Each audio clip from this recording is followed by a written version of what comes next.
Amém. Boa tarde, que a graça e a paz do nosso Senhor e Salvador Jesus Cristo alcance você através dessa transmissão, nesse período de crise, nesse período difícil que nós estamos enfrentando,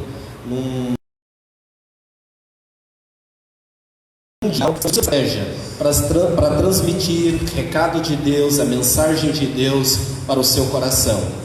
E hoje era o momento de uma segunda palestra que nós tínhamos nos programado como igreja.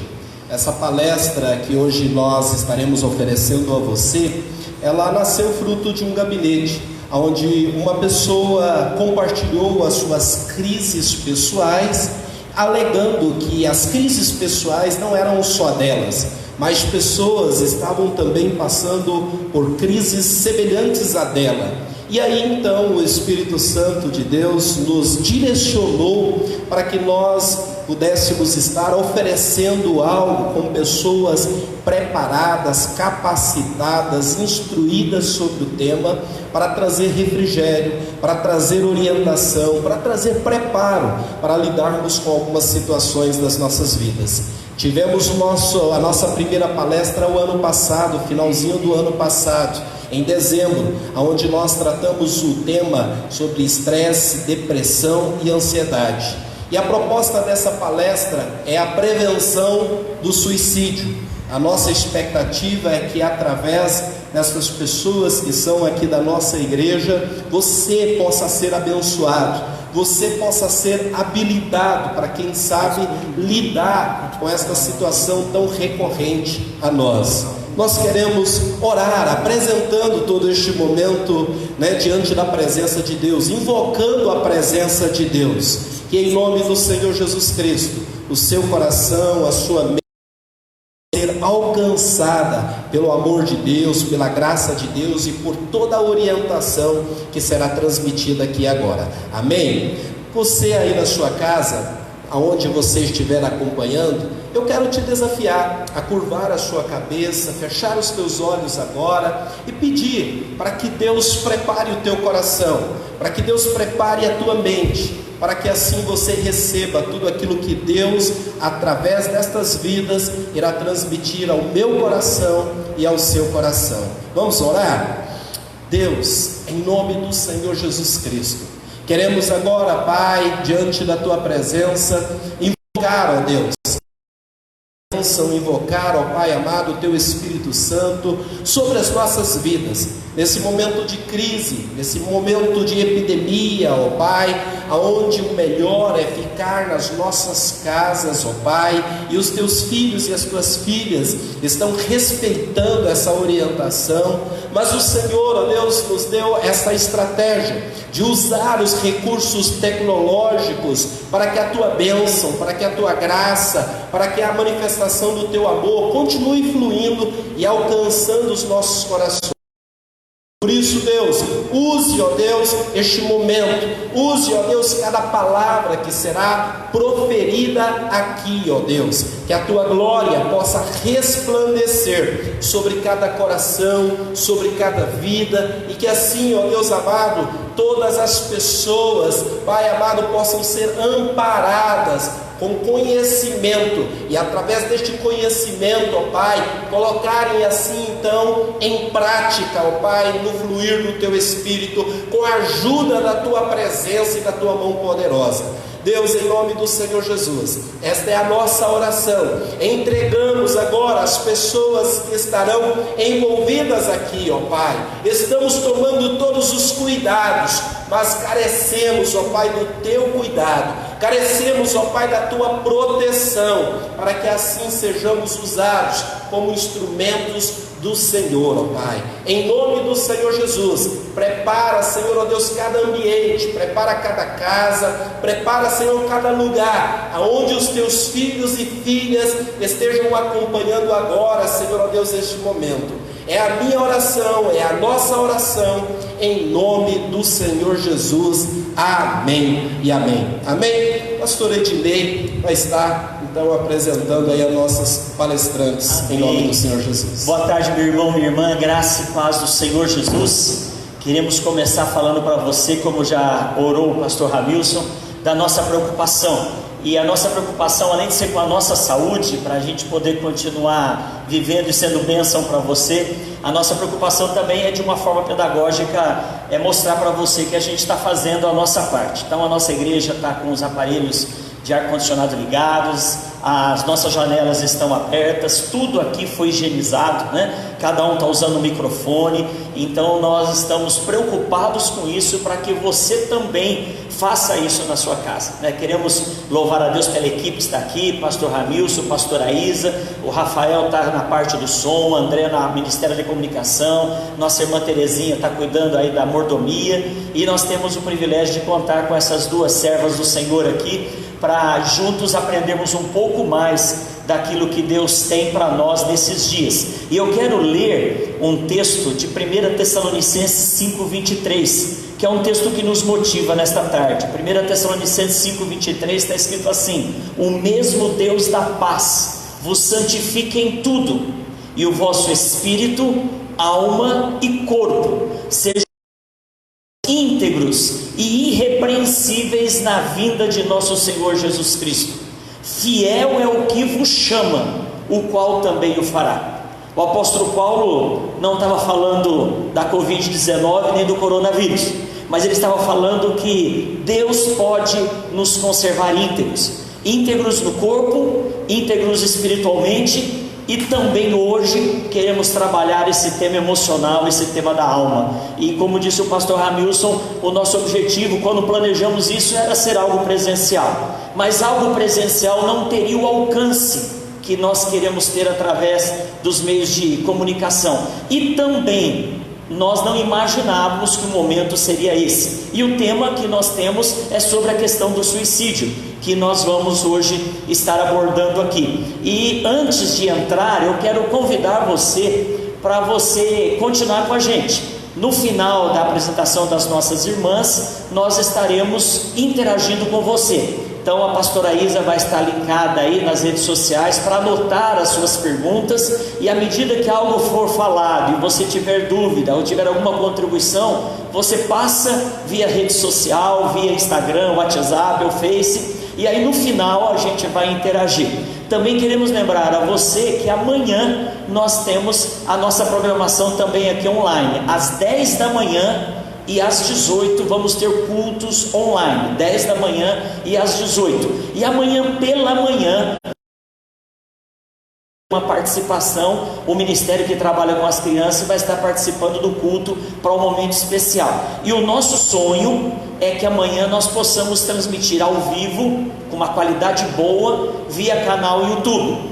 Para isso está faltando um pouquinho, precisamos aí de mais 50 inscritos para chegarmos no limite, para haver uma boa transmissão com qualidade. Então se você puder, está até aqui sendo projetado, se você puder entrar, a gente sabe, você que não tem muita experiência com essas redes sociais, eu sou um deles, né, que você precisa ter uma conta no Gmail, e aí você entra no YouTube, acessa lá IMC Goiânia, e aí você se inscreve através do seu e-mail no Gmail. E você que não tem e-mail no Gmail, é facinho de você fazer o seu lá. E a gente então, a partir de amanhã, dando certo, a gente vai transmitir também via canal YouTube, tá bom? Nós queremos dessas queridas irmãs, e nós aqui da igreja já conhecemos bem as nossas queridas irmãs, mas talvez você que está conosco pela primeira vez hoje não saiba, então eu anotei aqui para falar. Eu tenho aqui à minha esquerda a doutora Ana Paula Montoro Joab. Acertei, né, Ana Paula? A doutora Ana Paula Montoro Joab, ela é médica psiquiatra, ela é formada pela UFG, ela é especialista pela ABP, que eu julgo que é a Associação Brasileira de Psiquiatria, e ela também é médica perita do Tribunal de Justiça de Goiás. A doutora Ana Paula aceitou esse convite do Ministério da Mordomia da nossa igreja para estar nos abençoando nesta tarde. E com ela está a nossa irmã Thaís Foiser de Oliveira. A Thaís é psicóloga, ela é graduada em psicologia, também em formação em terapia familiar e de casal com abordagem sistêmica. Ela também é formada em psicanálise de orientação lacaniana.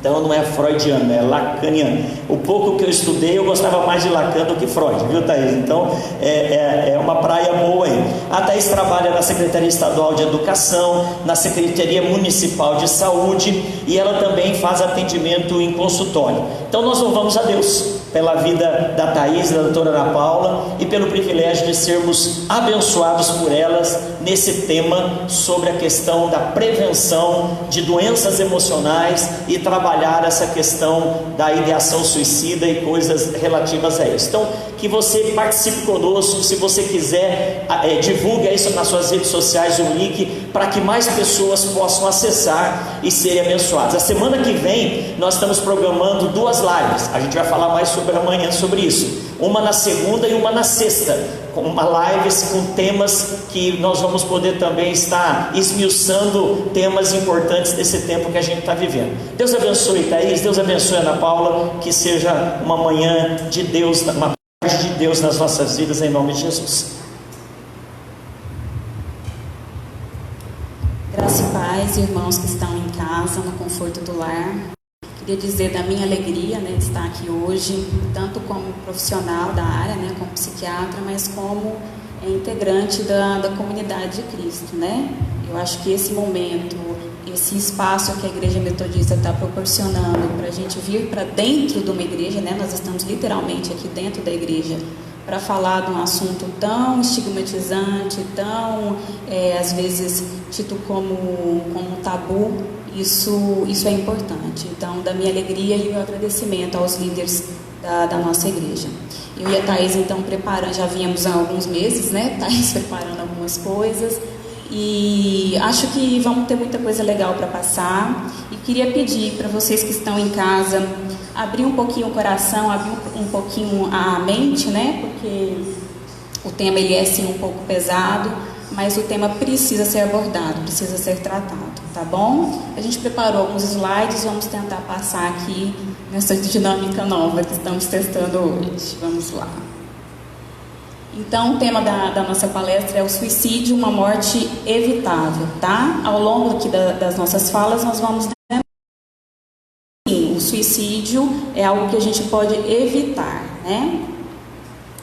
A Organização Mundial de Saúde alerta que o suicídio ele é obscurecido por tabus, por estigma e por vergonha. E isso dificulta muito o acesso das pessoas, né, que pensam em suicídio procurar uma ajuda, tá? A forma da gente lidar melhor para quebrar esse tabu, para quebrar os estigmas, é trabalhando com a prevenção. Isso aqui que a gente está fazendo agora, né? Então, é conscientizar as pessoas e dar suporte aos sistemas de saúde com criação e ampliação das redes de saúde mental. Nesse ponto específico, né, da rede de saúde mental, eu queria colocar um desabafo meu enquanto psiquiatra, né? A rede de saúde mental, seja na nossa cidade, seja no país, é uma rede muito escassa, é uma rede muito carente, né?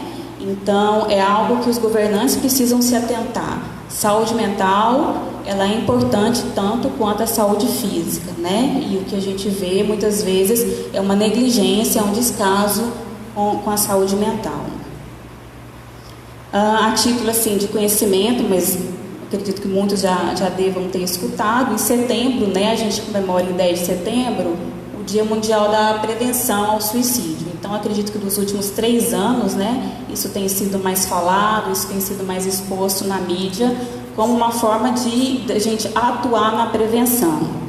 Engana-se, né, quem pensa que a gente, a falar em suicídio, trazer essa temática, isso estaria incentivando as pessoas a cometerem o suicídio. Não é assim que ocorre, tá? Quando a gente trata o assunto de uma forma preventiva, de uma forma profissional, isso está ajudando, isso está contribuindo para a prevenção. Queria falar um pouquinho da questão de números, eu sei que é um pouquinho chato, mas eu acho que é muito importante falar, tá? Porque o suicídio é algo muito prevalente. Um suicídio a cada 45 segundos ocorre ao redor do mundo. Um suicídio ocorre a cada 45 segundos ao redor do mundo. Então, isso é uma prevalência muito, muito alta, né? Entre as mortes por trauma, cerca de 50% das mortes violentas entre homens são por suicídio. E até 71% entre as mulheres que morrem por causas violentas são em função do suicídio, né? Então, uma taxa bem considerável. O suicídio, ele é mais prevalente em homens, né? 3 a 4 vezes mais prevalente em homens. Quase 80% então dos suicidas, dos que cometem o ato suicida, são homens. O homem, ele tende a fazer, quando ele faz o ato, geralmente ele tende a fazer um ato mais agressivo. E aí isso combina com a morte em si, tá? Sobre a faixa etária, isso acho que é um ponto importante, que às vezes a gente acha que é só o adulto jovem que tenta suicídio, mas não, tá? A prevalência no idoso, ela é muito grande, principalmente a partir dos 70 anos. E o dado interessante, o idoso, quando também ele tenta o suicídio, ele faz de uma forma eficaz. Ele não faz uma tentativa branda, ele faz uma tentativa intensa e que geralmente vai culminar com a morte dele. Então, é uma faixa etária que carece, sim, de mais cuidado, de mais... Sobre a questão do estado civil, né? O suicídio é mais prevalente entre viúvos, pessoas separadas e pessoas divorciadas, chegando a ocorrer até 4 vezes mais nesse grupo especial. Agora, falando um pouquinho diferente sobre a questão de tentativas de suicídio. Eu tentei separar isso aqui um pouquinho, depois eu vou mostrar porquê, né? A gente fala primeiro no suicídio e na questão de tentativas de suicídio. Aqui a gente vai mudar um pouquinho o perfil. Quem tenta mais suicídio são as mulheres. Elas fazem mais tentativas de suicídio. Para cada homem, 3 mulheres já tentaram suicídio. Mais comum em jovens. E o número de tentativas de suicídio chega a ser 10 vezes maior que o número de morte por suicídio. Então, ou seja, a cada pessoa que suicida, 10 já tentaram. Isso é um número muito elevado, né? E isso levando em consideração que a maioria dos casos de tentativa de suicídio são subnotificados. O que é isso? Às vezes muitas pessoas tentam suicídio, às vezes elas não necessariamente vão procurar uma ajuda em hospital e esse caso ele não é notificado. Então os estudos, os levantamentos que se tem em relação às tentativas de suicídio, eles são falseados e mesmo assim a gente tem números altos, a gente tem números elevados. Essa piramidezinha aqui eu achei muito interessante, eu quis trazer, até para mostrar assim, um pouquinho de evolução da questão do suicídio. Dificilmente alguém acorda um dia e pensa, hoje eu vou me matar, e vai lá e tenta fazer o ato, né? Eu quis colocar esse slide pensando justamente nessa evolução, né? Primeiramente, a pessoa ela vai apresentar um pensamento suicida, ela vai começar a ter ideias de morte. E aquelas ideias, elas podem evoluir com o tempo para um plano suicida. Então, no plano, a pessoa ela vai elaborar uma sequência de atos, uma sequência de comportamentos que podem conduzi-la à tentativa do suicídio. A partir do plano, você pode ter a tentativa real de suicídio, né? Então, é quando a pessoa realmente, de fato, tenta o suicídio.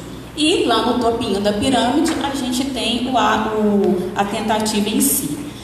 Voltando aqui na questão da prevenção e por que nós escolhemos o tema, né? Suicídio, uma morte evitável.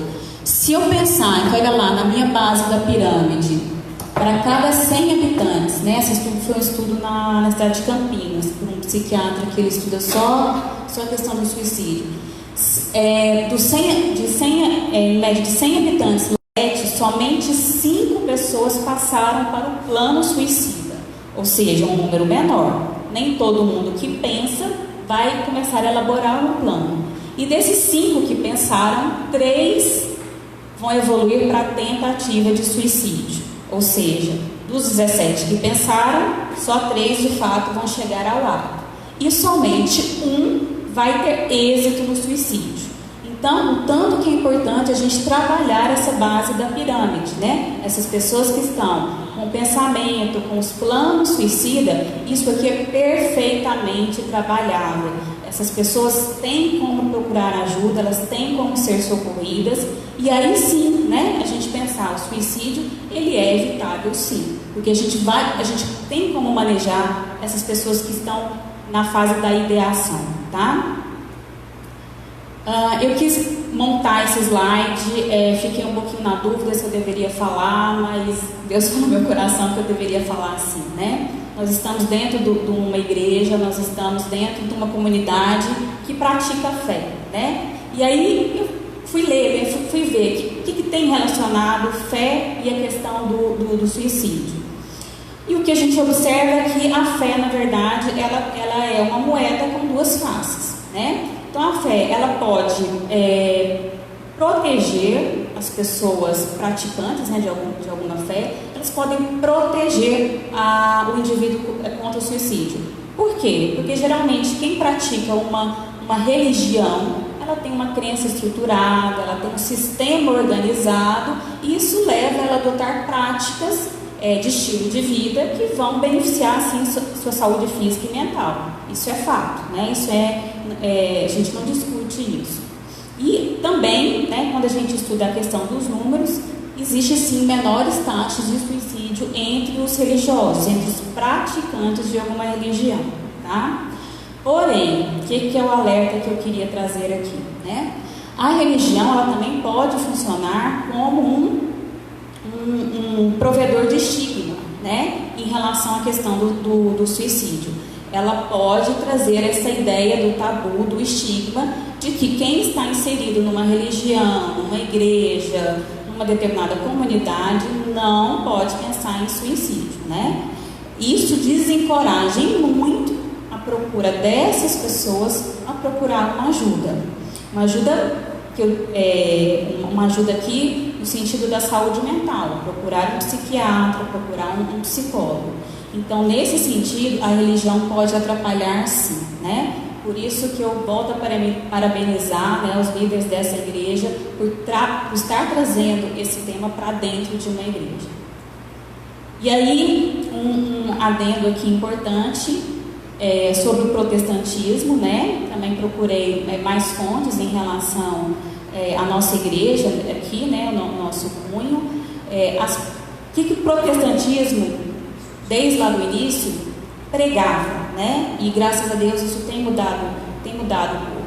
Que as pessoas se matam por causa do demônio, por falta de fé, por não estarem indo, frequentando a igreja, por não estarem cumprindo todas as ordens de Deus, por não estarem cumprindo todos os ritos religiosos, Então isso é muito maléfico, Trazer para Deus ou para o ambiente de Deus a culpa, o motivo por alguém estar pensando em morrer. Não é isso que ocorre de fato, de maneira alguma, E sim, os estudos, esse estudo com esse professor de psiquiatria, ele revelou que os evangélicos tendem sim a condenar mais a questão do suicídio, e o suicídio ele é mais comum, ele é mais prevalente entre os protestantes e os católicos, justamente por conta um pouco dessa ideia de que se uma pessoa está pensando em suicídio, ela deveria estar frequentando mais igreja, ela deveria estar orando mais,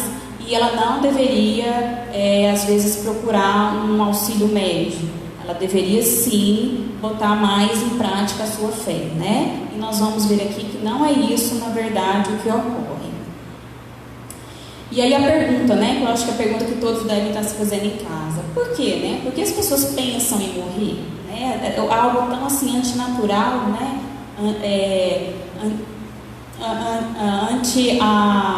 ao nosso crescimento.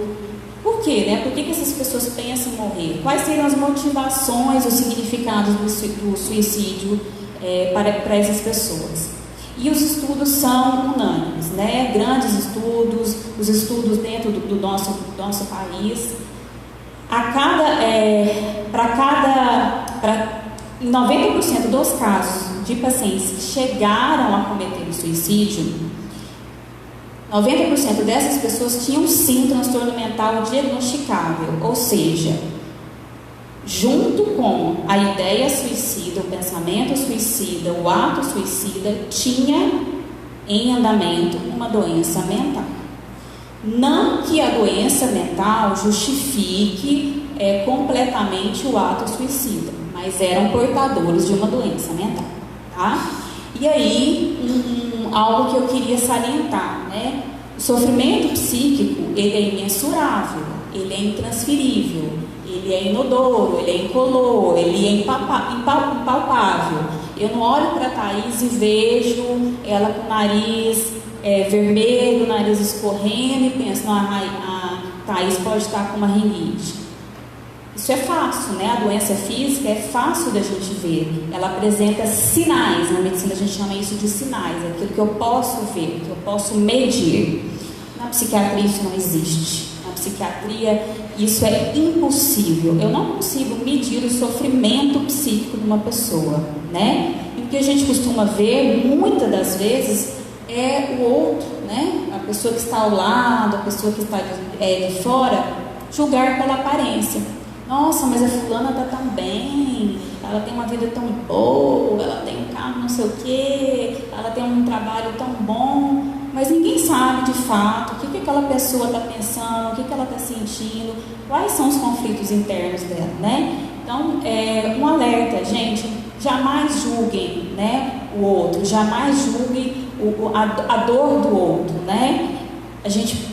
Vou pegar um exemplo bobo aqui, por exemplo. Quando eu tive meus dois filhos, eu tive os 2 partos cesarianos, eu não tive dor nenhuma da cesárea. Tem mulheres que sofrem muito no pós-operatório de uma cesárea e tem muita dor. Eu não tive dor. Não foi porque que eu decidi não ter dor e eu não tive dor. Não, porque é uma capacidade minha, algo biológico, né, do meu corpo, eu estar mais resistente à dor. Da mesma maneira, a dor psíquica, ela não pode ser comparada. Eu perdi o meu pai, estou sofrendo muito. Não, a outra perdeu o pai, mas eu estou muito bem, estou ótimo. Você não devia estar sofrendo dessa maneira. Não é assim que funciona, gente. A gente não pode comparar a questão do sofrimento, né? Então, isso tem que ficar muito claro. E muitas vezes aqui acontece de fato, né? Morri por dentro e ninguém percebeu. Porque por fora, aparentemente, a pessoa está muito bem, mas por dentro ela está despedaçada. Biologicamente falando, né, o que a gente sabe, o que a gente já tem confirmado? Eles estudam muito, essas pessoas que cometeram suicídio, eles estudam muito sim para tentar identificar alguma causa biológica, algo que possa ser trabalhado ou modificado, né? Então, o que a gente tem? No cérebro dessas pessoas que se suicidaram, há sim uma deficiência do neurotransmissor serotonina, que é um dos responsáveis pela regulação do humor, de ansiedade, do sono, do apetite. Então, nos achados pós-mortem, a gente encontra isso, né, a deficiência da serotonina. A questão da hereditariedade, né, a medicina, quando ela quer comprovar que existe algo físico, ela vai estudar a questão hereditária, né? E no suicídio isso é claramente demonstrado, né? O comportamento suicida, ele é sim parte hereditário. Como é que a gente pode afirmar isso?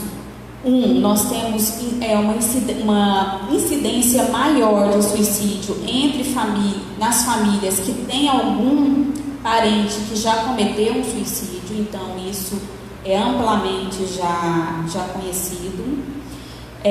Os estudos em gêmeos monozigóticos, né, que são aqueles gêmeos que são iguais, são semelhantes, eles mostram que esses gêmeos monozigóticos, os gêmeos que compartilham o mesmo material genético, eles suicidam 17 vezes mais que os gêmeos dizigóticos. Ou seja, se os gêmeos têm o mesmo material genético, a chance deles suicidarem é muito maior que os genes dizigóticos, mostrando que o papel aí dos genes é muito importante sim. Outros fatores de risco, né? O principal fator de risco, isso em todos os estudos, isso é bem firmado, é você ter tido uma tentativa de suicídio pregressa. Então, aquela pessoa que já tentou suicídio, essa pessoa precisa sim de um acompanhamento eficaz, um acompanhamento constante. Esse é o principal fator de risco para se afirmar que essa pessoa vai suicidar, tá? Um segundo fator de risco importante são os transtornos mentais, né? No slide anterior eu mostrei que 90% dos casos tem um diagnóstico de uma doença mental prévia. Então, lembrar sempre da questão dos transtornos mentais. Dentre eles, é importante a gente citar a questão da depressão, né, e dos transtornos do humor em geral. Eles têm uma alta prevalência, uma alta incidência de tentativas e de suicídio. A esquizofrenia, tá? A esquizofrenia de uma maneira diferente. Geralmente o portador da esquizofrenia, ele não vai surtar, ele não vai suicidar, ele não vai tentar o suicídio pela questão do sofrimento psíquico, mas pela questão das alucinações e delírios, né, da crise psicótica, onde ele pode ter ordens, onde ele pode ter interpretações de que ele tem que morrer. E ele tenta suicídio sim, ele morre. Os transtornos de personalidade também é muito comum acontecer, principalmente naqueles que são muito impulsivos, né? Isso acontece muito. Eles fazem mais tentativas de suicídio, principalmente os emocionalmente estáveis. Um segundo fator de risco é você ter uma doença mental na família, né? Porque como a doença mental ela predispõe sim ao suicídio, você ter familiares com doença mental sim aumenta a sua chance de ter uma doença mental e consequentemente um fator de risco para o suicídio, tá? A ideação ou plano suicida, ele, quando identificado nas consultas, né, com psicólogo, com psiquiatra, ele é um fator de risco para suicídio. Então, quando a gente está atendendo, a gente tem que perguntar sim. Muita gente, às vezes, familiar fica acanhado. Nossa, mas a doutora perguntou se o meu pai, se o meu irmão estava pensando em suicídio. Tem que perguntar sempre, né? Porque geralmente quem pensa de uma forma ou outra, ele vai acabar esboçando sim, ele vai dar sinais que ele está pensando naquilo ali, tá? Então, a ideação, o plano suicida, a tentativa de suicídio pregressa e, como eu já tinha dito também, a história familiar de um suicídio, tá? Aqui esse slide eu quis trazer para mostrar novamente, né, como é grande a prevalência de transtornos mentais nessa população que comete suicídio. O que é isso aqui? Autópsia psicológica. Como é que isso funciona? É assim, aqui foi um estudo onde indivíduos que cometeram suicídio, os pesquisadores foram atrás depois da história de vida dessas pessoas. Tiveram contato com os familiares, com prontuários médicos, tentaram traçar um perfil psicológico, um perfil psiquiátrico desses indivíduos. E pôde ser sim constatado que 36% deles tinham um diagnóstico de um transtorno de humor sim. 22% deles tinham um transtorno relacionado ao abuso de drogas ilícitas e álcool. 11% esquizofrenia, 12% de transtorno de personalidade. Uma bordinha ali ficou algo meio inconclusivo, que tipo de transtorno seria, ou haveriam comorbidades, né, mais de um transtorno, e somente 3% dessas pessoas que suicidaram durante esse período desse levantamento de estudo não tinham diagnóstico psiquiátrico. Então, o que é importante aqui, gente? Se eu tenho uma doença mental, se eu tenho um transtorno de personalidade, se eu tenho algo que pode ser tratado, né? Se a psiquiatria se propõe a tratar isso, se a psicologia se propõe a tratar disso, por que não tratar? Por que não oferecer ajuda para essas pessoas, né? A gente não precisa chegar lá no topinho daquela pirâmide. A pessoa não precisa ter êxito na tentativa de suicídio. Então, nós temos que trabalhar essa população aqui. Continuando ainda mais um pouquinho sobre fatores de risco, né? Saindo um pouquinho da questão psiquiátrica, o que mais levam as pessoas a pensar em morrer? São os fatores psicossociais. E aqui, novamente, onde a gente pode intervir, né? A psicoterapia pode intervir perfeitamente nisso aqui. Então, são os fatores individuais, né? A forma de pensar e se relacionar com o outro. História de abuso físico ou sexual na infância, é muito comum estar relacionada com o suicídio. Perda e separação dos pais durante a infância. A instabilidade familiar. Ausência de apoio social. Perdas afetivas recentes, né? A gente costuma ver muito aquelas histórias, perdeu o namorado, separou e logo na sequência fez a tentativa de suicídio.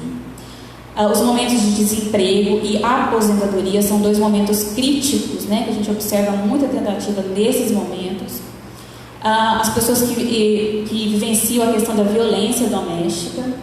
O sentimento de desesperança e desamparo, né? E essas pessoas acabam evoluindo muito para a ideação e para a tentativa de suicídio.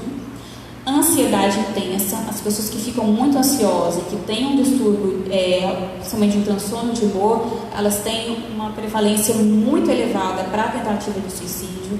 Então, por mais que a gente fale às vezes, a ansiedade é uma coisa boba, toma só um chazinho, nem sempre é assim, às vezes não, a maioria das vezes é necessário um tratamento médico. E o sentimento de vergonha, né? Ele também pode conduzir a pessoa a vir desenvolver esses pensamentos de morte. Alguns outros fatores de risco que eu achei importante salientar. Pessoas com doenças físicas, incapacitantes, que geram estigma, que produzem muita dor, né? E doenças terminais também fazem muito o indivíduo pensar na questão da morte, né? A pessoa começa a cogitar essa possibilidade, como se fosse uma alternativa para resolver aquela situação que é dolorida, né?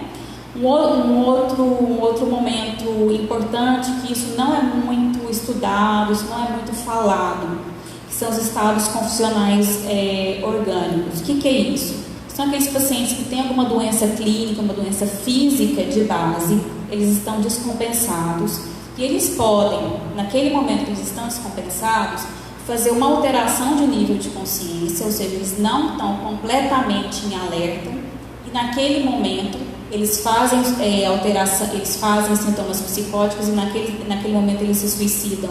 Isso é raro de acontecer, mas acontece sim, né? E aqui um alerta assim, para os colegas médicos, né? Que trabalham em hospitais, os clínicos. Esses quadros confusionais, que a gente chama na medicina de delirium, isso aqui precisa ser muito bem conduzido, porque o indivíduo pode acabar fazendo uma tentativa de suicídio. E eu queria lembrar assim, né? O suicídio ele tem então diversas causas de natureza interna, de natureza externa, né? A gente viu que tem fatores externos que vão contribuir para o indivíduo pensar no suicídio, que vão se combinar de uma maneira complexa e variável. Então, não cabe a gente que está de fora julgar o outro, né? Eu perdi meu emprego, estou sofrendo muito, mas o fulano lá perdeu o emprego dele e ele está querendo morrer, ele está pensando em morrer. A gente não sabe o que tem por trás lá daquele perfil daquela pessoa, né? Quais outros traumas ele tem, quais outros sofrimentos ele tem, se ele está com alguma doença mental, se ele tem alguma doença clínica que pode estar agravando isso. Então, o recadinho aqui, não julgar, né? São tantas coisas que podem levar uma pessoa a pensar em suicídio, não é só aquela capinha que a gente está vendo por fora. E aí eu trouxe aqui duas frases que eu queria ler para vocês. Cuidamos das doenças do corpo com muito... Estou me enxergando. Cuidamos das doenças do corpo muito prontamente. Elas são muito dolorosas para nos permitir dormir em silêncio e logo nos impelem a procurar um médico, né? Então, quem está com dor, quem está com desconforto físico, corre para procurar um médico. Quem dera fôssemos assim tão atentos em relação às mais sérias feridas do nosso interior, né? Se a gente desse a mesma atenção que a gente dá para o desconforto físico, para o nosso desconforto psíquico, talvez a gente não tivesse tão elevadas taxas de tentativas e de suicídio. Eu sei pessoalmente que não há nada no mundo que o corpo físico possa sofrer que se compare à desolação e à prostração da mente, né? A dor da mente, distração da mente, o desânimo da mente, ele é sim muito pior que o desconforto físico, que o cansaço físico, que a exaustão física. E isso foi escrito por Charles Haddon, que era um pastor britânico. Ele era um pastor britânico batista do início dos anos 1800 e alguma coisa. E ele foi sim um portador de depressão. E ele, pasme, pensar assim, na hora que eu vi e pensei, nossa, 1800, como é que eram essas igrejas, né? Se atualmente nós temos o tabu de estar na igreja falando sobre isso, imagina esse pastor, né, no início lá do século XIX, pregando, falando em cima do púlpito, falando sobre sintomas depressivos, sobre o sofrimento psíquico, falando sobre ideias de morte, falando sobre suicídio, porque ele vivenciou na carne, na pele isso.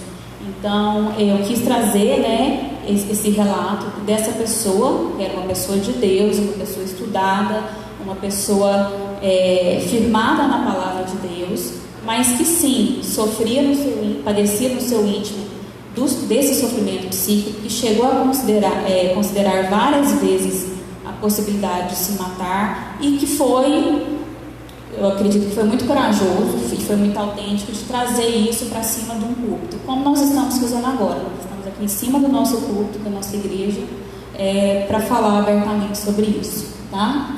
Espero que tenha sido bênção para quem está em casa e que possamos abrir nossas mentes, abrir nosso coração para poder estar ajudando essas pessoas que estão ao nosso redor, tá? Não adianta a gente pensar, não, o suicídio só acontece lá no jornal, na novela. Não, o suicídio, ele está na nossa vizinhança, ele está na nossa comunidade. Um grande abraço. Boa tarde. Então, que bom estar aqui, né? Eu sou a Thaís, psicóloga, sou dessa igreja desde o meu nascimento e para mim é um privilégio estar aqui hoje conversando a respeito desse tema que é difícil. Não é um tema fácil de ser abordado, como a Ana Paula falou, mas ele é necessário. Há algum tempo atrás eu fiquei incomodada e conversei, né, com os nossos líderes aqui na igreja para a gente estar se atentando um pouco mais para isso aqui, no meio da comunidade nossa de fé. Porque as coisas não acontecem só lá fora, muito pelo contrário. A igreja, ela é um hospital, né? E muitas das vezes um hospital psiquiátrico precisa ser não só um hospital de medicina, de clínica geral, de oncologia, mas ela também é um hospital psiquiátrico e ela pode e deve acolher pessoas que passam por essa dificuldade. Muitas das vezes todos nós, em algum momento da nossa vida, a gente passa por uma dificuldade emocional, né? Por uma angústia, e a gente precisa se tratar, precisa ser acolhido. E eu queria estar falando um pouco, eu não sei como é que passa, aqui sim. Voltei, né? Ok, essa partezinha da resiliência. Bom, a Ana Paula trouxe várias informações, achei importantíssimo, a gente estudou algumas coisas juntas, e a parceria entre a psiquiatria e a psicologia é muito importante. A gente já vem fazendo isso há algum tempo, né? Ela me encaminha, eu encaminho para ela, porque a gente sabe da necessidade de tratar o indivíduo de forma integral. Não é uma forma só, não é só a mente, não é só o corpo, não é só o espírito, como ela falou muito bem. Né? Às vezes a pessoa, por estar na igreja, por frequentar uma igreja, ela acha que não precisa ir ao médico, ela acha que não precisa, às vezes, fazer um acompanhamento psicológico e psiquiátrico, e a gente precisa ser tratado integralmente. E a resiliência é uma das coisas que nós precisamos desenvolver na nossa vida, principalmente em relação a essa questão dos sentimentos ruins, vou dizer assim, da angústia que nos assola, de coisas que nós às vezes passamos e que a gente se prostra. Então, a resiliência é a capacidade de resolver problemas e certas habilidades sociais. E certas habilidades sociais podem diminuir o impacto das adversidades sobre nós. Então, assim, a resiliência, eu me lembro bem até do pastor aqui da igreja dando esse exemplo do travesseiro, né? Aquele travesseiro da NASA, não sei quantos já tiveram a oportunidade de ver. Você afunda ele, a hora que você tira a mão, ele volta. Resiliência é mais ou menos isso, essa habilidade de você passar por dificuldades, por problemas, por situações que você tem momentos de angústia, tem momentos às vezes de perda, sofre, mas depois você consegue retomar, você consegue voltar e continuar a sua vida com força, com alegria, restaurando a sua saúde mental, emocional e física. E aí, certas habilidades sociais também que nós precisamos desenvolver, muitas das vezes, elas diminuem o impacto das adversidades sobre nós. Então, gente, nós estamos aí nesse momento de coronavírus, nós precisamos desenvolver algumas habilidades que muitas das vezes a gente tinha esquecido. A habilidade de conviver em família, né? Ou agora obrigado a viver junto há muito tempo. Pai, mãe, irmãos. Então a gente precisa desenvolver essas habilidades sociais a começar na nossa casa. Isso é muito importante. Eu estou voltando. Vamos aqui. Alguns fatores de prevenção. Ana Paula citou várias questões do porquê, né, as pessoas pensam em suicídio, têm ideação suicida, vão até ao ato do suicídio. E agora a gente quer conversar um pouquinho sobre prevenção. Como é que eu posso prevenir isso? Será que eu posso ajudar as pessoas a prevenirem, a não pensarem nisso? Não pensarem talvez seja difícil, mas ajudá-las, acolhê-las. Vamos ver. Primeira medida é a educação. Um pouco do que nós estamos fazendo aqui. Perder o medo, gente, de falar sobre esse assunto. Por que a gente não pode falar? A gente fala de tanta coisa, fala de tanta besteira, né? Às vezes, na verdade, olha quantas informações nós temos tido nesses dias sobre o coronavírus. Para falar a verdade, eu estou até cansada de tanto ouvir coronavírus. É importante, a gente precisa saber. Mas às vezes a gente fala tanto de um assunto e de coisas que também são necessárias, como é essa questão de pensamentos de morte, a gente precisa conversar. A Ana Paula falou, agradeceu a nossa igreja, e eu sempre senti essa abertura, não é por acaso que eu conversei a respeito disso com o nosso pastor, para estarmos falando disso aqui na igreja, como é importante, porque nós precisamos informar, nós precisamos orientar, nós precisamos encaminhar pessoas que passam por essa dificuldade. Então a gente tem que educar-se, quebrar tabus. A Ana Paula falou a respeito desse estigma, do tabu que é o suicídio. Pensar em suicídio, gente, faz parte da natureza humana. Eu acredito que talvez toda pessoa, uma vez na vida, já pensou, quer morrer. Para fugir daquela situação, às vezes, difícil que ela está vivendo, né? Faz parte da natureza humana. Às vezes a gente quer desistir, a gente quer sair daquele conflito e passa pela cabeça essa história de sair. Né? Sair do lugar, morrer, não estar ali mais, para de fato às vezes acabar com aquele sofrimento, com aquela dor. Mas a gente tem que tirar isso, não pode nem falar que quer morrer, não pode nem falar na vida nunca que já pensou em morrer. Sim, a gente pode falar e deve falar sobre isso. Melhor falar do que tentar. Melhor falar, conversar, se abrir para pessoas adequadas, ter informações, orientações e acompanhamento, do que ficar sozinho nisso. Isso é um fator de prevenção. Compartilhar informações. As pessoas correm menos risco de se matar quando aceitam ajuda.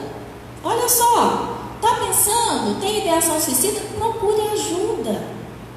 Procure alguém que você confie. Se você não dá conta de procurar ajuda sozinho, vá a alguém que você confie, quem sabe ela vai te ajudar a ser ajudada também, né? No consultório, a gente recebe pessoas, algumas delas não são por demanda própria, é a família que traz, porque às vezes ela não está dando conta nem de ir pedir ajuda, então a família pede ajuda por ela, o namorado pede ajuda por ela, o esposo, a esposa, então assim, é um fator de prevenção. A gente precisa estar atento a isso, às pessoas que nos rodeiam. E não é por acaso que a gente vive numa comunidade de fé. A gente precisa estar atento ao nosso irmão também. Será que ele está bem? Será que ele está precisando de alguma coisa? Isso é importante. Esclarecer, conscientizar, estimular o diálogo e abrir espaço para campanhas.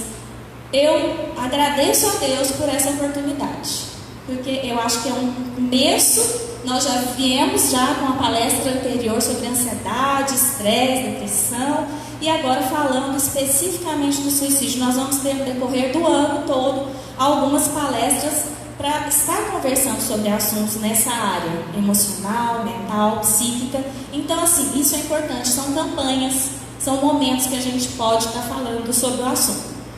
Tirar o assunto da invisibilidade. Chega, gente. Teve que vir o Ministério da Saúde, uns 3 anos atrás, como a Ana Paula disse, vamos conversar sobre suicídio. Temos que falar sobre isso. Então, precisa tirar esse assunto. Não é mais, a dor psíquica é invisível, mas ela precisa ser falada, tá? Esse autor aí, ele é um psicólogo, filósofo, sociólogo, lá do século XIX. Ele fala de laços sociais. Quanto maiores os laços sociais como fator de prevenção, olha lá, menor a taxa de mortalidade por suicídio. Laços sociais são protetores. Olha que importante, eu preciso ter laços, fazer laços. No acampamento desse ano, quem foi se lembra de uma dinâmica que nós tivemos lá com a pastora Isa, que ela falou disso, de laços. Nós precisamos fazer laços com os irmãos, com os nossos cônjuges, voltar a essa questão dos laços, né? Às vezes a gente está junto, mas não está enlaçado, não está perto. Então o laço social é importantíssimo. Olha aqui, ó, casamento, filhos e a religião. Ana Paula falou lá atrás sobre a questão da fé, que ela pode ser um fator protetor ou também um fator que pode não ajudar, atrapalhar a pessoa a buscar ajuda. Mas nós sabemos que como fator de proteção a religião é importante sim, desde que, como é o nosso caso aqui, nós estamos buscando ajuda, estamos informando, orientando, isso é importantíssimo. Políticas de prevenção e intervenções em crises, do coletivo ao individual. A nossa cidade, como foi dito, tem poucos CAPs, deviam ter mais. CAPs é Centro de Atenção Psicossocial. A rede de atenção à saúde mental precisa ser mais estruturada aqui na nossa cidade, no Brasil. Porém, nós precisamos encaminhar, quando há necessidade, as pessoas para esses locais.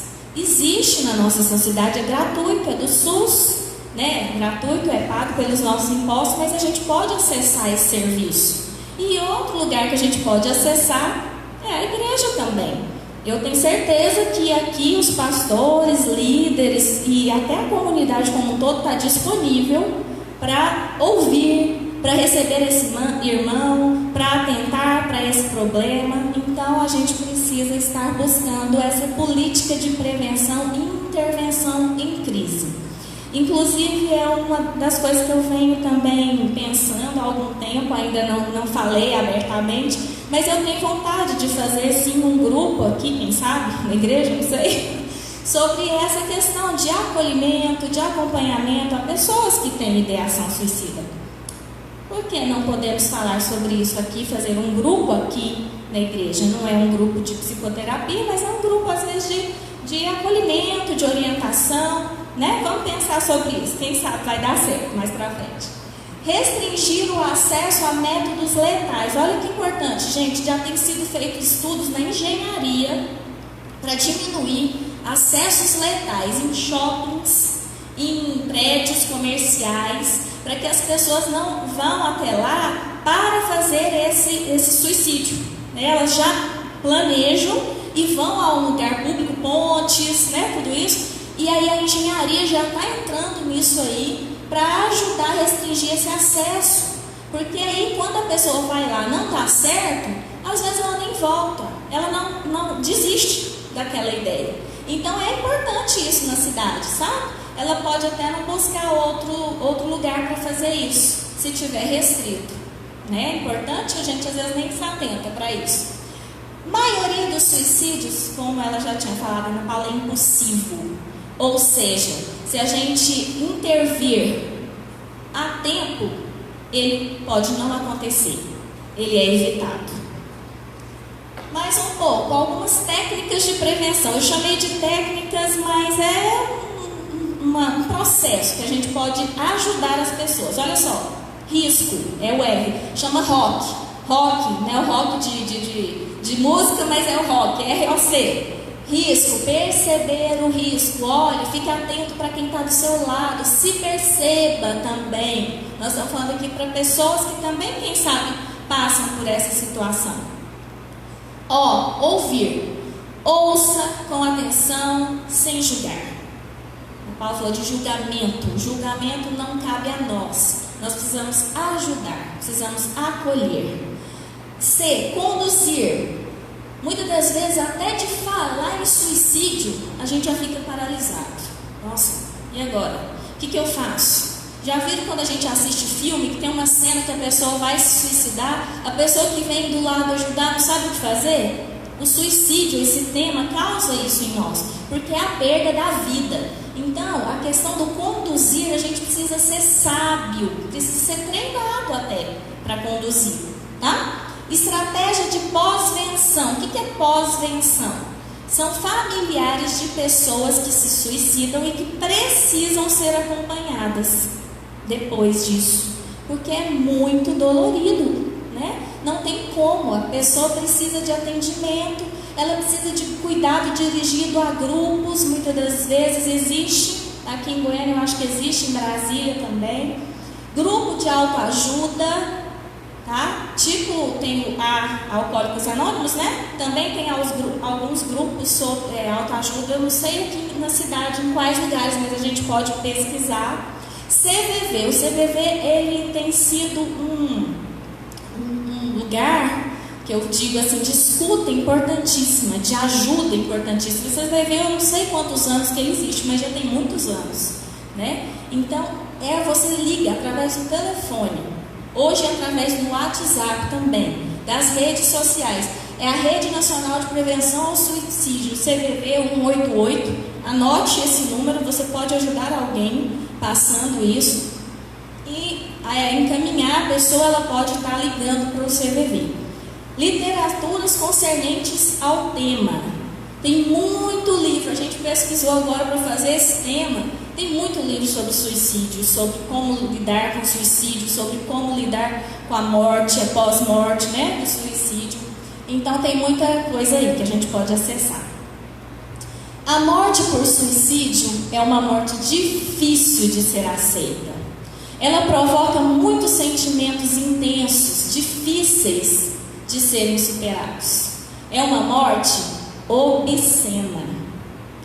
Após o suicídio de uma pessoa, o risco de outros suicídios aumenta. Por isso que a gente tem que fazer um acompanhamento de pós-venção, principalmente da família dessas pessoas que cometem o suicídio, né? E então a gente precisa estar atento, porque é uma morte muito difícil de ser aceita. E a gente não pode julgar. Por quê? Tem algumas mensagens que as pessoas passam, nós já estamos quase encerrando, equivocadas em relação à questão do suicídio. Ela está tentando ajudar, né? Mas tem que tomar cuidado. Não é tudo que a gente deve falar.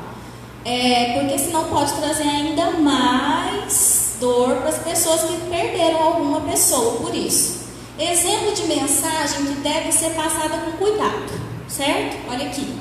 Os sinais, você não viu? Nossa, mas estava demonstrando, ele não estava mais quieto? Ele não estava com problema para dormir? Então assim, nem sempre.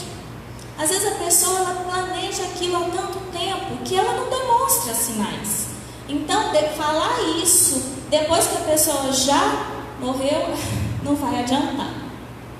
Uma morte que poderia ser evitada, às vezes não for, não dá para ser. E aí você vai falar isso para o familiar, você não fez nada, você está colocando uma culpa, uma condenação naquela pessoa que não é dela.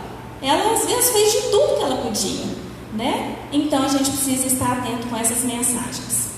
Precisamos estar conscientes, precisamos criar competências. Quando a gente se dispôs a falar sobre esse tema aqui, é pensando que a gente pode estar falando disso para criar competências para pessoas aqui da comunidade ajudarem também, né? Não somos só nós, psicólogo e psiquiatra, que podemos, e fazemos isso quando nos é procurado, ajudar. Pessoas da comunidade podem fazer isso. Olha como: sensibilizar, ser sensíveis a isso, treinar profissionais da saúde e outros. Aí é lá na saúde que tem que ser feito e está sendo feito. Muito mais tem que ser falado sobre o suicídio. E aqui, ó, aqui que entra a gente: treinar pessoas comuns, amigos e colegas e família. Consegui usar um negócio aqui no final, ó. Então, o melhor apoio emocional vem daquele que amamos. Olha aí, vocês acham que quando a pessoa vai procurar a mim ou a Ana Paula como psiquiatra ou como psicóloga, ela nunca viu na vida, ela tem inicialmente aquela facilidade para nos contar as coisas, para falar do sofrimento dela? Não, leva um tempo para que a gente crie um vínculo e faça, né, aquele acompanhamento. Agora, a pessoa aqui que mais deveria dar o apoio emocional e que pode dar é as pessoas da família, a que ama, amigos, colegas e tudo mais. Estamos encerrando. Mais um pouco de fator de prevenção e proteção. A fala cura. Eu já falei sobre isso, só quero reforçar. Fale. Fale para a pessoa certa, vá atrás de ajuda, busque ajuda, leve a pessoa que está precisando de ajuda para falar sobre isso com a pessoa adequada. Não desista. Se permita ser ajudado também. Não desista. Não se envergonhe. Tenha paciência consigo mesmo. Procure perceber seus limites. Às vezes você está no limite. Olha a corda que eu até coloquei pensando nisso. Perceba seus limites e compreenda o seu momento. Se você está precisando de ajuda, vai lá. Essa chargezinha você tira, olha que interessante, eu gostei dela. Você não pode ficar bem o tempo todo, é impossível ser sempre feliz. Eu não quero estar feliz o tempo todo, eu quero estar bem. O que é estar bem para você? Olha a resposta dele, é saber que nem sempre eu vou estar feliz e lidar da melhor forma com isso. A gente não precisa estar feliz o tempo todo, mas mesmo não estando feliz, a gente pode estar bem. Se eu pudesse falar aqui agora, levanta a mão quem está feliz de ficar dentro de casa o tempo todo. Não dá para ver vocês levantando a mão, mas aqui, levanta a mão aí quem está achando bom, pastora, ficar dentro de casa sem abraçar ninguém, agora no momento. Então, mas a gente procura estar bem mesmo assim. Não é a felicidade total, mas a gente pode estar bem mesmo assim. Isso aqui é um livro que agora eu vou indicar algumas leituras. Como nós estamos em época de quarentena, dá para ler bastante, assistir filmes e buscar a Deus. Então aqui são um livro. Porque tenho medo de lhe dizer quem sou. Eu citei só esse, pois eu percebo. É um livro muito interessante, é de autores cristãos, tá? E ele tem, até eu coloquei ele aqui, ó. Mas eu quis trazer fisicamente também. É um livro muito importante, muito interessante, porque olha só que legal que fala aqui. Porque você pode não gostar e isso é tudo que eu tenho. Então, às vezes a gente tem medo de dizer que a gente é porque o outro pode não gostar. E é tudo que você tem. Então, esse livro vai ajudar em muitas questões suas, existenciais, né, emocionais. Outro livro que eu acho muito importante, eu gosto muito dessa autora, a Joyce Meyer, que é Vivendo Além dos Seus Sentimentos. A gente consegue perceber muita coisa que a gente não tem que viver só pelo que a gente sente, muito mais pelo que a gente crê. Já que nós estamos falando disso, né, numa igreja aqui, na religião, na fé, pelo que a gente crê. Outro livro dela é esse Campo de Batalha da Mente. Muito bom esse livro. Aprendi muito com ele. A gente precisa pôr limite nos nossos pensamentos. Tem dois ali com a Ana Paula, que é Temperamentos Transformados. Já foi dado um seminário aqui na igreja de mulheres sobre esse livro. E o outro também, As lembranças da infância revelam sobre você, do Kevin Lehman, um autor cristão, psicólogo, muito legal esse livro. Ele tem vários livros e ele escreve de uma maneira muito legal, interessante, que a gente não se cansa de ler. E o que as lembranças da infância revelam sobre nós é muito importante. E finalizando, onde eu posso buscar ajuda? Em Deus. Nós estamos aqui falando numa igreja, em Deus, na sua graça, no seu amor. A gente tem liberdade para fazer isso.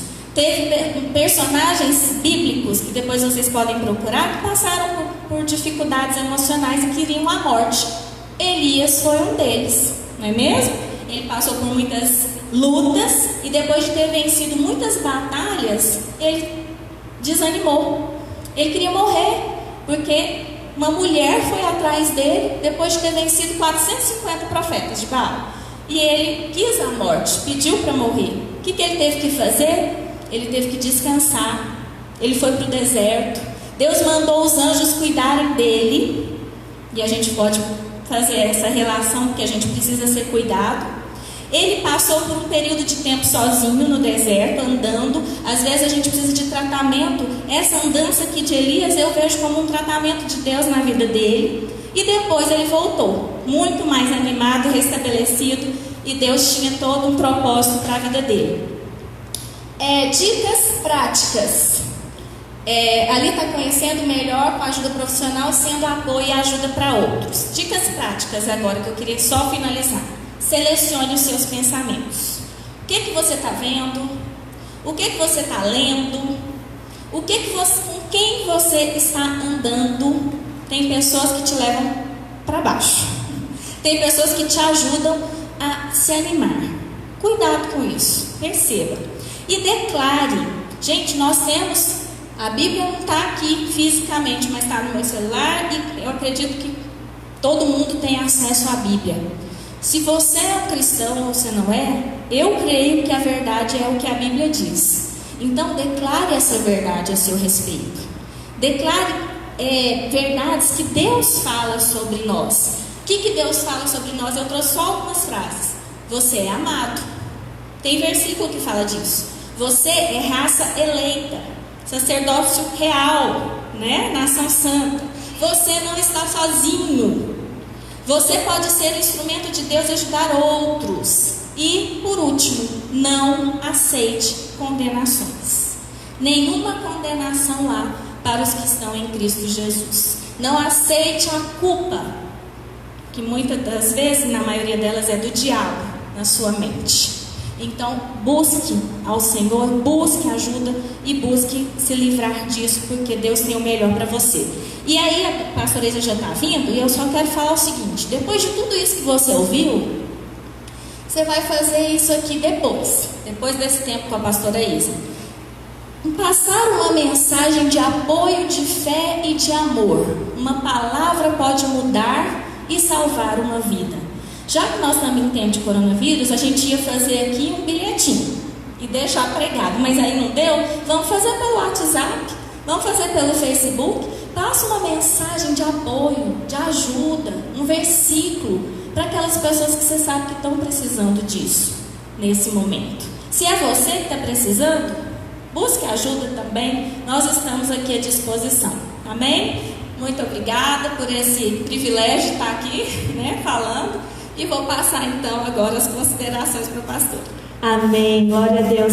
Eu acho que você que está nos assistindo aí já recebeu um bilhetinho de graça através da vida da Ana, através da vida da Thaís. Você já foi abençoado, você já foi abençoada.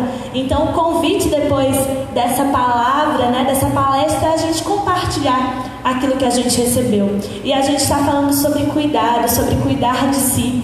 E já fazem alguns dias que a nossa igreja está trabalhando nesse sentido, promovendo lives, promovendo encontros, se mobilizando. Não é porque a gente está em tempo de quarentena, que a gente está longe do outro, que a gente não pode estar perto de Deus. E a gente está se movendo para demonstrar o amor, a graça, o auxílio de Deus sobre a sua vida, sobre as nossas vidas. Então, primeiramente, a gente queria agradecer Ana, Thaís, A gente recebeu muitas mensagens no decorrer dessa tarde de agradecimento mesmo a Deus pela vida de vocês, por esse tempo. Eu acho que a gente teve mais palavras de gratidão, assim, de bênção sobre vocês, sobre o ministério, o trabalho de vocês, até mesmo do que perguntas, porque vocês conseguiram esclarecer muita coisa nessa tarde e a gente louva a Deus pela vida de vocês. Mas nós temos algumas perguntas. Eu vou compartilhar, mas eu, no meu pequeno entendimento, acho que vocês já responderam bastante coisa. Mas eu vou fazer algumas perguntas para vocês. Cadê? A Rose Crone perguntou: quando procurar ajuda? Um gatilho? Qual é o momento que a gente entende que não, essa é a hora que eu preciso pedir socorro, não dá mais para ir em casa com oração, com palestra só, eu preciso de um acompanhamento mais próximo. Quando é que a gente se entende necessitando disso?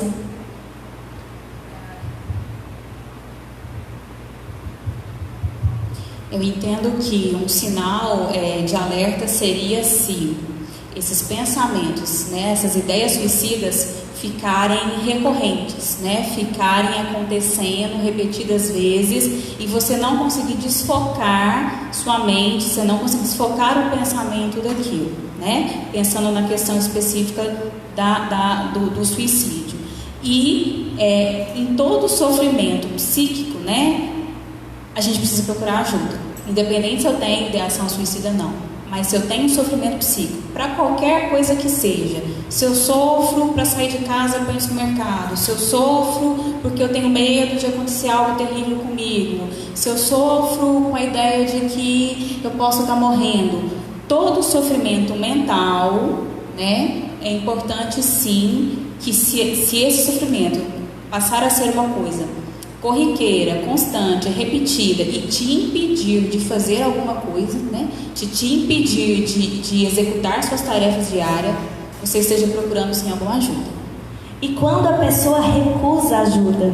Essa é uma questão também que a gente enfrenta nos nossos dias. A gente tem pessoas que a gente sabe que precisa de ajuda, mas as pessoas têm um pouco de dificuldade. E essa foi a pergunta da Juliana Alves. Ela fala, muitas vezes a pessoa que tem um pensamento suicida, ela fala isso, né? Eu quero morrer, eu não aguento mais a minha vida. Ela recusa ajuda. O que podemos fazer quando a pessoa não quer ser ajudada? Essa é a pergunta da Juliana. Então, eu acredito que, já que nós estamos num ambiente cristão e nós estamos falando também desse lugar, a primeira coisa é orar por essa pessoa. Ela precisa ter, então, um toque do Espírito Santo para que ela entenda e perceba que ela precisa dessa ajuda. Muitas das vezes ela está tão tumultuada ali de pensamentos, de sentimentos, de emoções, que ela não consegue sentir isso que vem de Deus, mas Deus pode fazer. E também, eu até disse, muitas das vezes a pessoa não vai sozinha, mas às vezes a pessoa oferecer, eu vou com você, eu te acompanho ao psicólogo, eu te acompanho ao psiquiatra, vamos juntos.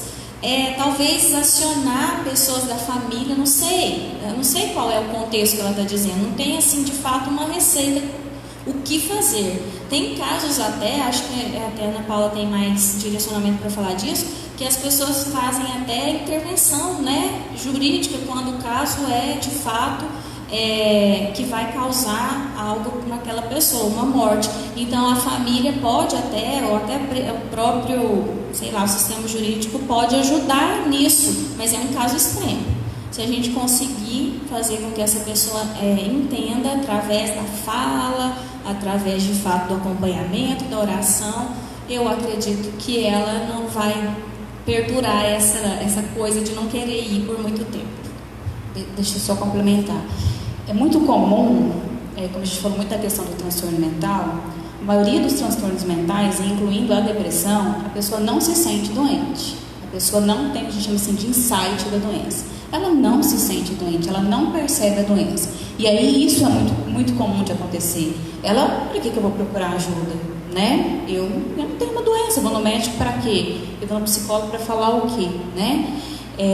Uma coisa que eu costumo tentar orientar os familiares em consultório é assim, tente ir mostrando para aquela pessoa, nas pequenas coisinhas do dia a dia, que ela está com um comportamento diferente, que ela está fazendo diferente, ou que ela está tendo prejuízos, ou que ela está tendo alterações físicas. Depressão faz muita alteração física. A pessoa não dorme, a pessoa não come, a pessoa emagrece, ela muda o ritmo intestinal. Então, às vezes, na medida que ele começa a perceber, não, realmente, meu organismo está diferente, eu não estou conseguindo executar isso, ela começa a aceitar, sim, a proposta de uma ajuda. E isso que a Thaís pontuou, né? Muitas vezes eles não vão porque eles têm medo.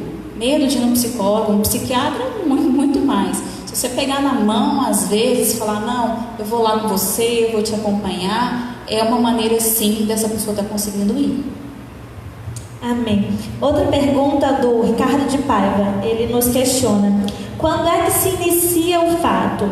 É antes ou depois do gatilho ser despertado? Ficou um pouco confusa para mim. Deixa eu perguntar mais uma vez: quando é que se inicia o fato? É antes ou depois do gatilho ser despertado? Eu acredito que ele se refere à questão do suicídio, sim? Então ele está perguntando se ele acontece antes ou depois do gatilho. Acredito que... Começa, a Ana Paula citou isso, né? A pessoa, ela não de um dia para o outro resolve se matar. Ela primeiro pensa sobre isso. Isso, gente, não é na vida adulta, não, tá? Ela pode começar com esses pensamentos desde a infância. E isso vai perdurando ao longo da vida, porque ela não tem acompanhamento, porque ela não tem ajuda, porque ela não é o ovo ou a galinha. A coisa, ela pode vir a acontecer lá na frente, mas a pessoa, ela já começou com isso há muito tempo. Com o processo. Se ela parar e pensar e se lembrar de algumas coisas, nossa, mas eu já pensava nisso quando eu tinha 12 anos de idade. Na mudança da infância para a adolescência, eu posso contar um testemunho meu. Na minha vida, quando eu saí da infância para a adolescência, parece que eu não pensava, sabe quando criança não pensa em nada? Tranquila, né? Não pensava em problema. Parece que quando eu entrei na adolescência, veio um turbilhão de pensamentos que eu não soube administrar muito bem, inclusive até pensamento de morte, que eu conversei com os meus pais sobre isso. Eu sempre fui da igreja, tinha um pouco essa liberdade, mas eu tinha vergonha. Como que eu penso nisso? Você vê, cristã, na igreja e tudo mais, mas e daí? Eu tive a oportunidade de falar sobre esse assunto. Me lembro até que a minha mãe me deu uma bronca. Porque para com isso, mas foi uma forma de me ajudar naquele momento. Então a gente precisa estar atento, nossas crianças, aos nossos adolescentes, porque isso tem começado cada vez mais cedo, né? A gente sabe. Não se limita a uma faixa etária, né? Hoje, mais do que nunca, a gente vê os casos, né, vindo desde a infância. A gente tem acompanhado nos noticiários, pelas mídias sociais, e a gente tem que ficar atento também. Como vocês falaram, isso não está acontecendo só fora, longe da gente. A gente vê isso dentro da nossa igreja, dentro das nossas comunidades.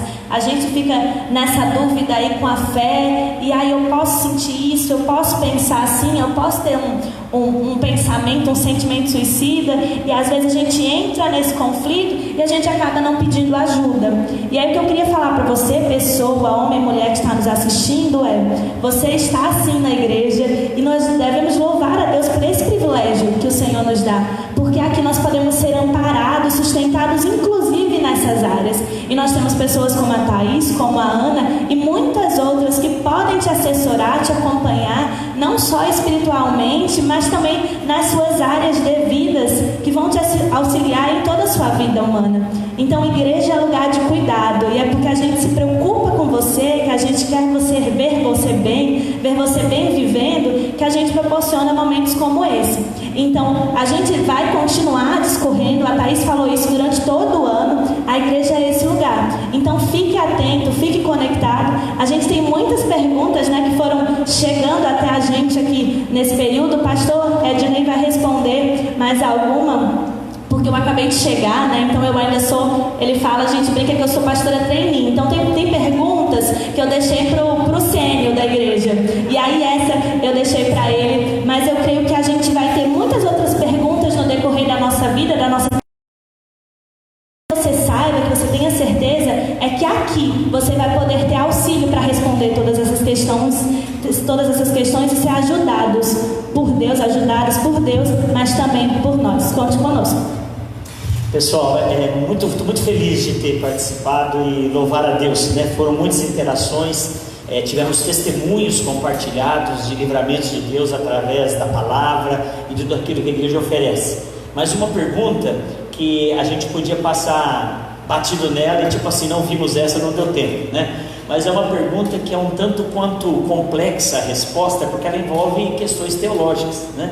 E a pergunta é: o que acontece com a salvação de quem comete suicídio, né? E eu achei que talvez fosse melhor você responder. Então, eu não tenho resposta para isso, brincadeira. Vocês entenderam porque eu passei a bola para ele. Eu quero abordar rapidamente esse tema, e eu fiquei pensando assim, Ana Paula, Thaís e pastora Isa, que seria fácil falar, perde a salvação, porque as pessoas poderiam ter nisso um medo de perder a eternidade e conseguir combater a ideação, né? Mas eu não estaria sendo honesto comigo mesmo, com a palavra de Deus, com a teologia que nós cremos. Então, já que nós estamos assumindo essa posição de falar abertamente, nós precisamos também trabalhar isso, né? Certa vez aqui na igreja nós tivemos uma irmã que ela passou por um tratamento de câncer de estômago muito sério, e ela, depois que ficou boa, se recuperou, graças a Deus, Deus a abençoou com a cura através da medicina. Ela me procurou no gabinete, e no gabinete ela veio chorando, falando que estava com um sentimento muito triste de algo que tinha acontecido na vida dela. E aí ela começou a falar, quando ela estava na UTI, com uma dor insuportável, ela falou que queria que Deus abreviasse a vida dela, e depois ela ficou boa. E aí ela se sentia com um sentimento de arrependimento, culpada por ter querido dar cabo da vida. E aí eu ministrei o coração dela, falando que ela estava enferma, e estando enferma, Deus a tratava dessa forma. Então, usando esse exemplo para trabalhar esse tema, né? Se nós fôssemos da teologia calvinista, que muitos irmãos da igreja presbiteriana, a teologia presbiteriana, defendem que não se perde a salvação, e outras teologias também pensam nisso, seria fácil responder. A pessoa que promoveu o suicídio, ou ela nunca foi salva nessas teologias, ou ela não perdeu a salvação apesar dessa burrada, né? Mas nós, como metodistas, wesleyanos, arminianos, nós temos que a salvação é algo que vem de graça, mas nós precisamos cuidar dela. O apóstolo Paulo fala que precisa desenvolver a salvação, e nós cremos que nós precisamos perseverar todos os dias da nossa vida, mas também não cremos numa teologia que alguns chamam do lápis da borracha, que a pessoa pecou, Deus tira o nome do livro da vida, a pessoa pediu perdão, coloca de novo. Não. Agora, nós não sabemos quando a pessoa perde, é um processo. O apóstolo que escreveu Hebreus, ele diz: se vivermos deliberadamente sacrifício. Então não é um erro, não é uma consciência de um erro que nos leva ao arrependimento que vai fazer com que Deus permita que nós nos afastemos dele. Então a resposta para essa pergunta é que a pessoa que está enferma, ela pode, na sua fragilidade, cometer coisas que Deus sabe que ela não está na plenitude dos sentimentos, da razão, das emoções dela. Então, pensando nisso, e pensando que a salvação é algo pessoal, e pensando que muita gente que a gente acha que está salvo, Deus sabe que não está, e vice-versa, né? E Jesus mesmo falou que muitas prostitutas e meretrizes se antecipariam aos fariseus, porque não tem a ver com placa, não tem a ver com rótulo, mas tem a ver com o coração. Então, nós não podemos afirmar que uma pessoa que cometeu o suicídio, ela perdeu radicalmente a salvação. Nós não podemos afirmar isso, mas podemos afirmar sim, que quanto mais próximo eu estiver de Deus, mais longe eu estarei, como vocês mesmos disseram, da ideação suicida. E aí eu quero concluir essa afirmação, lembrando, a Thaís falou do exemplo de Elias, né? Que Elias, no momento de crise, ele foi se isolar na caverna, e Jesus, no momento de crise parecido, ele pediu para os discípulos ficarem com ele. Então a comunhão, a igreja, o estar junto é o que vai nos proteger. E aí eu quero concluir essa fala, passando para a pastora depois fazer as considerações e a gente está encerrando. Eu quero lembrar de duas situações de Jesus com seus discípulos. Jesus certa vez levou Pedro, Tiago e João para o Monte da Transfiguração. E no Monte da Transfiguração, eles tiveram uma experiência transcendental que não tinha nem como descrever. Eles tiveram contato com a glória do Todo-Poderoso. Depois disso, Jesus os levou para o Monte Getsemane. No Getsemane, o texto nos diz que Jesus estava tão triste, com sentimentos depressivos tão profundos, que ele disse: a minha alma está triste até a morte. Eu não estou afirmando que Jesus teve depressão, mas eu posso afirmar que ele teve sentimentos depressivos e que talvez uma ideação de resolver humanamente essa situação. Mas o texto nos diz que naquela hora ele pediu para os amigos: fiquem comigo, intercedam. Sozinho humanamente está difícil. O livro de Hebreus fala: ele orou para quem o podia livrar da morte e ele foi atendido. Então, naquele momento que antecedeu a cruz, pastora Isa, ele correu o risco de morrer. E se ele morresse antes da cruz, o projeto estava embargado. Mas naquele momento, ele pediu para os discípulos, Pedro, Tiago e João: fiquem comigo, intercedam. Então, me sustentem humanamente neste momento. Então, eu sempre digo isso: os montes Getsêmanes são inevitáveis. O coronavírus, a Covid-19, o isolamento é inevitável, mas nós podemos buscar a transfiguração, porque é no Monte da Transfiguração, em contato com a glória de Deus, que eu vou ser fortalecido para enfrentar o Getsemane.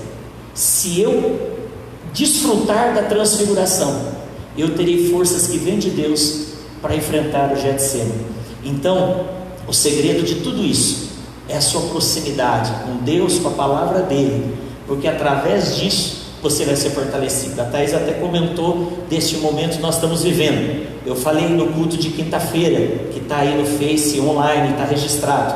A gente nesses dias tem ficado praticamente o dia inteiro com a televisão ligada. A gente tem ficado o dia inteiro no WhatsApp vendo as notícias, de uma boa parte delas é fake news. Esses dias um grupo muito sério que nós temos da igreja, um irmão que é muito sério, ele postou uma mensagem falando de uma fórmula de prevenção. Aí uma das pessoas do grupo perguntou: você conferiu a fonte? Ele falou assim: não, porque eu recebi de um grupo sério. Aí nós brincamos: é assim que começam as fake news. Você recebe de alguém sério, que recebeu de alguém sério, que recebeu de alguém sério, e ninguém foi conferir. Então, esse tempo é tempo de desligar a televisão também. É tempo de fazer brincadeiras e de desfrutar da palavra de Deus, brincadeiras com os nossos familiares. Uma vez por dia, doutora Ana Paula, eu falei: se de manhã e à noite a gente dá uma olhadinha na televisão 15 minutos, a gente já vai saber tudo o que está acontecendo. E de fato, você não precisa mais de informações sobre o coronavírus, você precisa praticar. As informações de higiene, a gente estava até brincando aqui, né? Todo mundo vai ficar com um toque daqui para frente, porque é um tal de se limpar. Mas, queridos, o que fazer a gente já sabe. Agora, adianta saber se está tendo mais mortes, quem morreu, quem não morreu? O que adianta é a gente trazer vida para dentro da nossa casa, é viver no Monte da Transfiguração, porque a hora que chegar o Getsemane, que é inevitável, Deus vai estar nos fortalecendo em nome de Jesus. Eu só queria citar um versículo que conforta o meu coração, e não digo que ele vai justificar a questão da morte, né? Mas que a gente pode se apegar, que é aquele assim: estou bem certo de que nem morte, nem vida, nem anjos, nem principados, nem coisas do presente, nem do porvir, nem poderes, nem altura, nem profundidade, nem qualquer outra criatura poderá nos separar do amor de Deus.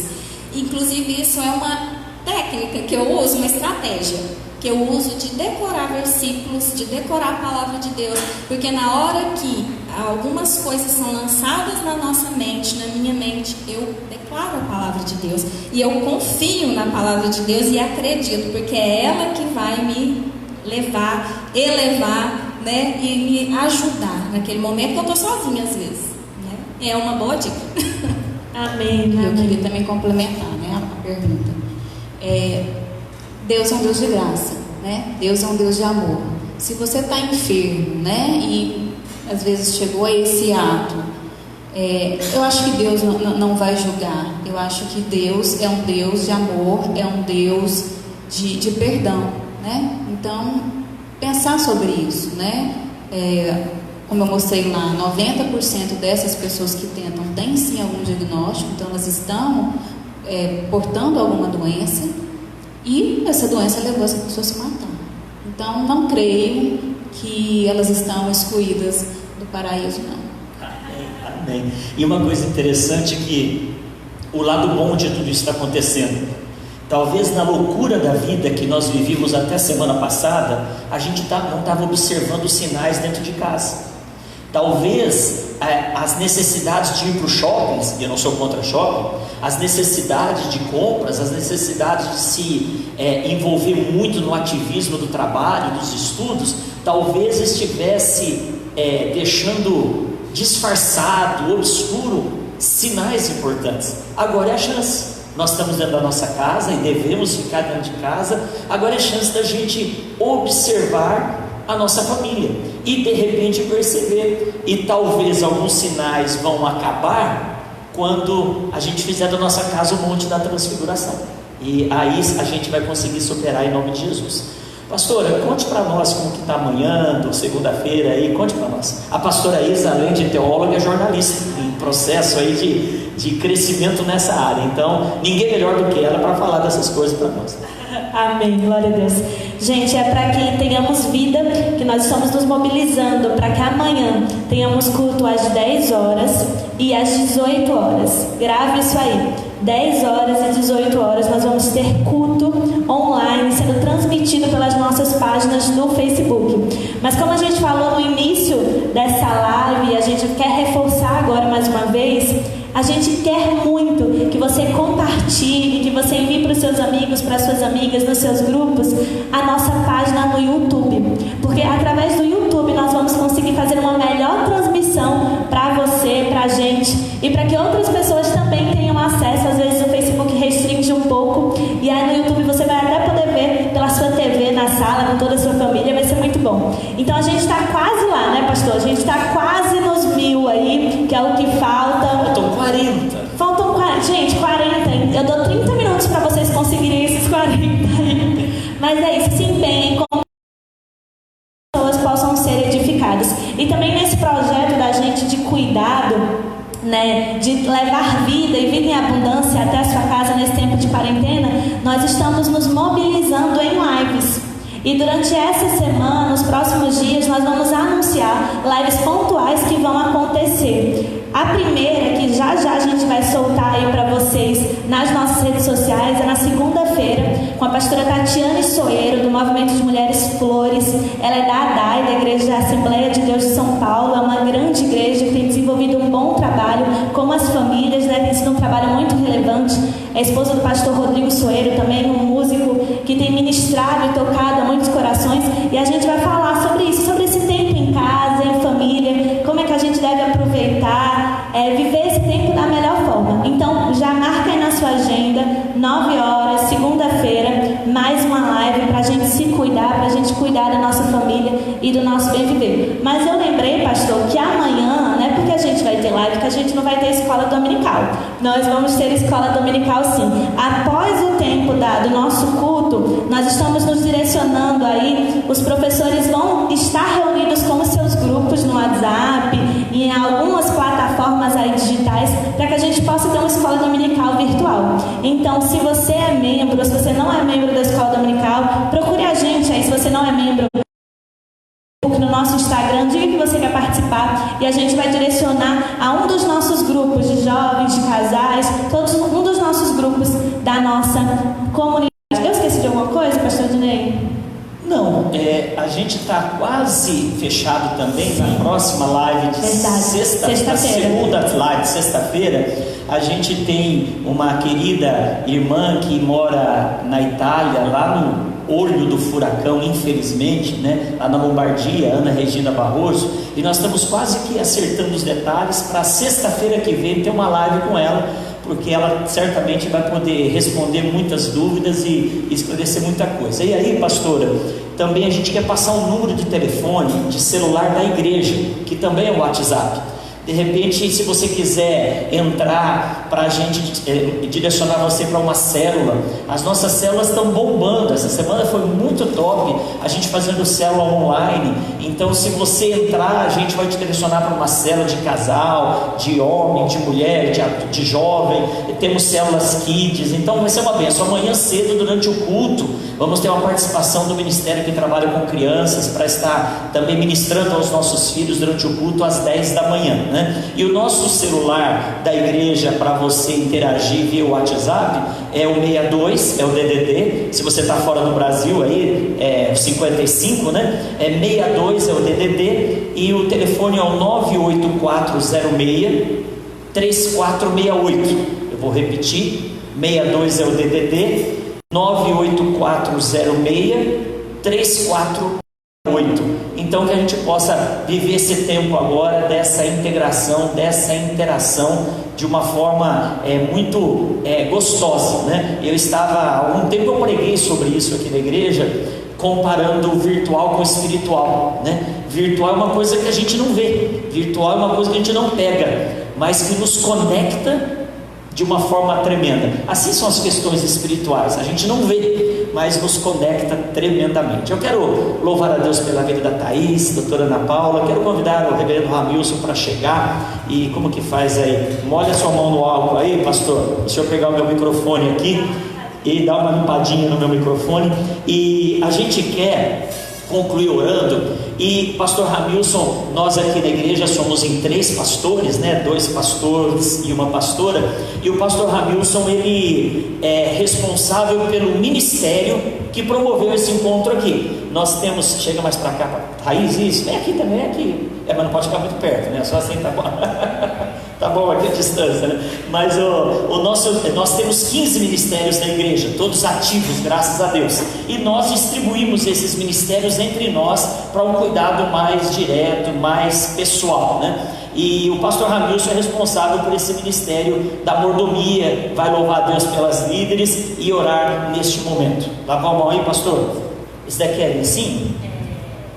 É lencinho, é seu esse lencinho? Precisava dar uma... Então precisava só limpa por cima aí, pastor. Espera um pouquinho só, vamos fazer tudo certinho aqui, gente, para não ter problema. A gente está aprendendo, vai dar certo. Ótimo. Olha um exemplo aqui, eu estou limpando com álcool. Amém, queridos e queridas. Nós estamos encerrando esse momento. Quero louvar o pastor Ednei, Ministério de Mordomia, na pessoa da Eurli e da Leila. Como eu disse no início, essa é a segunda palestra promovida pelo Ministério de Mordomia em parceria com o grupo de psicólogos da nossa igreja. Teremos outras palestras nesse ano. Nosso desejo, a nossa intenção é proporcionar outros momentos como esse. Quem sabe na próxima palestra nós tenhamos pessoas presentes e pessoas acompanhando através da transmissão, né? Que Deus continue abençoando o Ministério de Mordomia, que Deus continue abençoando as nossas psicólogas, doutora Ana Paula, aqui presente hoje conosco, que Deus continue levantando pessoas, né, segundo os seus dons, segundo as suas profissões, para cooperar com o propósito do reino de Deus. Amém? Queremos orar. Se restou alguma dúvida, se ficou alguma dúvida, procure a nós, pastores. Se nós não soubermos responder, aqui pessoas da área que poderão nos auxiliar e dar uma resposta plausível para você. Amém? Aonde você está aí ainda nos acompanhando, feche os teus olhos. Queremos orar abençoando a tua vida e agradecer a Deus por essas pessoas que estiveram aqui. Pai, agradecemos ao Senhor pelo privilégio, pela oportunidade de sermos aqui orientados, preparados, capacitados para lidar, ó Deus, com situações recorrentes às nossas vidas, ó Pai. Queremos cada vez mais estar mais aptos para poder servir o Teu propósito. O Senhor nos colocou, ó Deus amado, no lugar que estamos, na profissão que exercemos, não por acaso, O Senhor, ó Deus, deu a profissão, ó Deus amado, a cada pessoa para um propósito específico, e eu creio que assim como o Senhor, no meio dessa epidemia, tem usado os profissionais da saúde, Pai, tem usado a segurança, tem usado, ó Pai amado, as pessoas nas suas áreas para atender, ó Pai, a população. Deus, assim o Senhor usou aqui nessa tarde através dessa palestra. Obrigado, ó Deus, por estas vidas. Obrigado pela vida da doutora Ana Paula. Obrigado pela vida da Thaís. Deus, que o Senhor continue levantando pessoas como elas, capacitadas e disponíveis para servir o Teu reino. Abençoe essas pessoas que acompanharam, ó Pai, essas pessoas que passaram aqui, ó Deus, alguns minutos, algumas horas, ó Deus, ouvindo, meditando e aprendendo, ó Pai amado, em como lidar com essas situações da vida.